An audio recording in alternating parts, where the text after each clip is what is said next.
Private മേഖലയെ encourage ചെയ്യാനായിട്ടുള്ളൊരു സ്കീമാണ്. അതിനകത്ത് യാതൊരു സംശയവുമില്ല. പ്രൈവറ്റ് മേഖലയിൽ കൂടുതൽ സംരംഭങ്ങൾ വരാനും അതേപോലെ കൂടുതൽ തൊഴിൽ പ്രൈവറ്റ് മേഖലയിലൂടെ ജനറേറ്റ് ചെയ്യാനായിട്ടുള്ളൊരു സ്കീമാണെന്നുള്ളതിന് സംശയമില്ല. ഈ സ്കീമിലൂടെ ഈ പറഞ്ഞ പ്രകാരം ഈ സ്കീം വളർന്നു വന്നു കഴിഞ്ഞാൽ പ്രൈവറ്റ് മേഖലയിൽ ഈ പറഞ്ഞ നമ്പറുകൾ, അതായത് 3.5 കോടി ജനങ്ങൾക്ക് തൊഴിൽ ജനറേറ്റ് ചെയ്യാനുള്ള സാധ്യതയുണ്ട് പ്രൈവറ്റ് മേഖലയിൽ. പക്ഷേ ഇതിനകത്ത് ചില ക്വാളിഫിക്കേഷൻസ് ഉണ്ട്, ചില കണ്ടീഷൻസ് ഉണ്ട്. അത് നമ്മൾ അറിഞ്ഞിരിക്കുന്നത് ഡിസ്കഷനിൽ അത് ഇമ്പോർട്ടൻ്റ് ആണെന്ന് എനിക്ക് തോന്നുന്നു.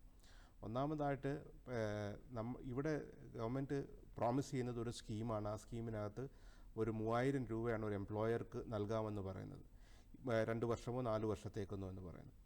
ഈ 3000 രൂപ ഒരു എംപ്ലോയർക്ക് ഒരു പുതിയ ഒരു എംപ്ലോയിയെ ഒരു തൊഴിലാളിയെ അപ്പോയിൻറ്റ് ചെയ്യുന്ന കോസ്റ്റിനകത്ത് ഒരു വളരെ ചെറിയ ഭാഗം മാത്രമേ ആകുന്നുള്ളൂ.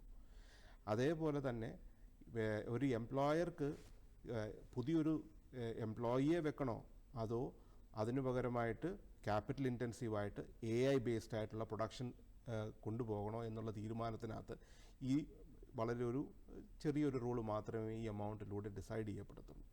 അതുകൊണ്ട് ഈ സ്കീം പ്രോമിസ് ചെയ്യുന്നുണ്ട് കൂടുതൽ തൊഴിൽ സൃഷ്ടിക്കപ്പെടാം എന്നുള്ളതിനെ പറ്റി. പക്ഷേ ഫൈനൽ ഡിസിഷൻ ഈ സ്കീമിൽ എത്ര പേര് തൊഴിൽ ലഭിക്കുന്നു എന്നത് depends upon the employer. And employer എന്തുമാത്രം ഈ സ്കീമിലേക്ക് അട്രാക്റ്റ് ചെയ്യാൻ പറ്റും, 3000 രൂപ വെച്ചോ അല്ലെങ്കിൽ 2 വർഷത്തേക്കോ 4 വർഷത്തേക്കോ എന്നുള്ളത് ഡിപ്പെൻഡ്സ് ലാർജ്ലി ഓൺ എംപ്ലോയർ എന്തുമാത്രം ഇതിനകത്ത് അട്രാക്റ്റഡ് ആകപ്പെടുന്നുണ്ട്.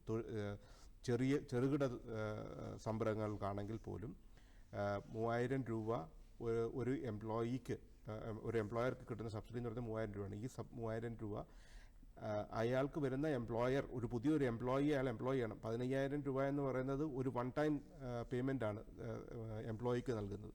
എംപ്ലോയർക്ക് 3000 രൂപ വെച്ച് കിട്ടുന്നുണ്ട്. പക്ഷേ ഈ 3000 രൂപ കൊണ്ട് പുതിയൊരു എംപ്ലോയിയെ അയാൾക്ക് 2 വർഷത്തേക്ക് കൊണ്ടുപോകാൻ പറ്റില്ല. അയാൾക്ക് ഈ വരുന്ന എംപ്ലോയിക്ക് റെഗുലറായിട്ട് സാലറി കൊടുത്തേ പറ്റുള്ളൂ. എല്ലാ എംപ്ലോയറും അത് ചിന്തിക്കും. ഞാനൊരാളെ എടുത്ത് വെച്ച് കഴിഞ്ഞാൽ 15000 രൂപ കൊണ്ട് എനിക്ക് 2 വർഷം കൊണ്ട് ഓടിച്ച് തീർക്കാൻ പറ്റില്ല. 3000 രൂപ എനിക്ക് കിട്ടും.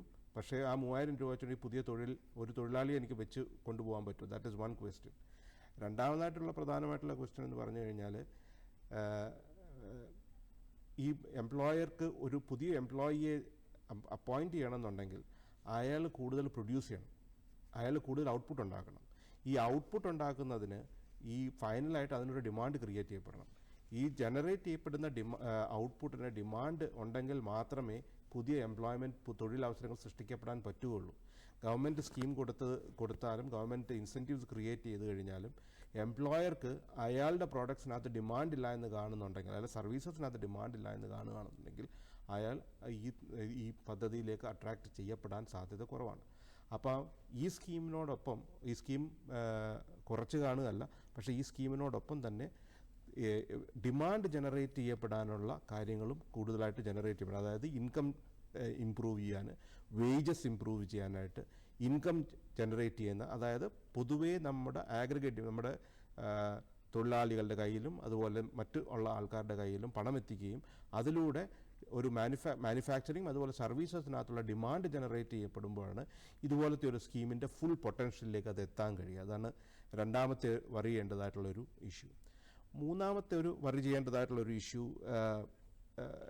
എനിക്ക് തോന്നിയിട്ടുള്ളതാണ്, നമ്മൾ ഈ സ്കീമിന് എംപ്ലോയേഴ്സ് ഉണ്ട്, എംപ്ലോയീസ് ഉണ്ട്, ഇത്ര എമൗണ്ട് നമ്മൾ അഗ്രഗേറ്റിൽ പറഞ്ഞിട്ടുണ്ട്.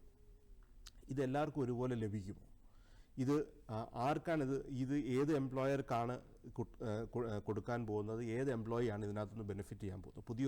പുതിയതായിട്ട് വരുന്ന എല്ലാ എംപ്ലോയിക്ക് ഇത് ലഭ്യമാകുമോ? അതോ അതിനകത്തൊരു സെലക്ഷൻ നടക്കുമോ? അതേപോലെ തന്നെ അപ്ലൈ ചെയ്യുന്ന എല്ലാ എംപ്ലോയേഴ്സിനും ഇത് കിട്ടുമോ? അതോ അതിനകത്തൊരു സെലക്ഷൻ നടക്കുമോ? അങ്ങനെയാണെന്നുണ്ടെങ്കിൽ ആർക്കായിരിക്കും ഇത് ലഭിക്കുക? അങ്ങനെയുള്ള ചില ക്വസ്റ്റ്യൻസ് ഇതിനകത്ത് നിൽപ്പുണ്ട്. ഓഫ് കോഴ്സ് ഇതെല്ലാം സോർട്ട് ഔട്ട് ചെയ്യാവുന്ന ക്വസ്റ്റ്യൻസ് ആണ്. പക്ഷേ അതായത് റോങ്ഫുൾ ആയിട്ടുള്ള ഇൻക്ലൂഷൻ, റോങ്ഫുൾ ആയിട്ടുള്ള എക്സ്ക്ലൂഷൻ, ഇത് നടക്കുമോ എന്നുള്ളത് ഗവൺമെൻറ് സ്കീമുകളിൽ പൊതുവേ നടക്കുന്നതാണ്. അതിനകത്ത് അങ്ങനെയുള്ള പ്രശ്നങ്ങൾ ഉണ്ടാകാതിരിക്കേണ്ടത് പ്രത്യേകമായിട്ട് ശ്രദ്ധിക്കേണ്ട ഒരു ഇഷ്യൂ ആണ്.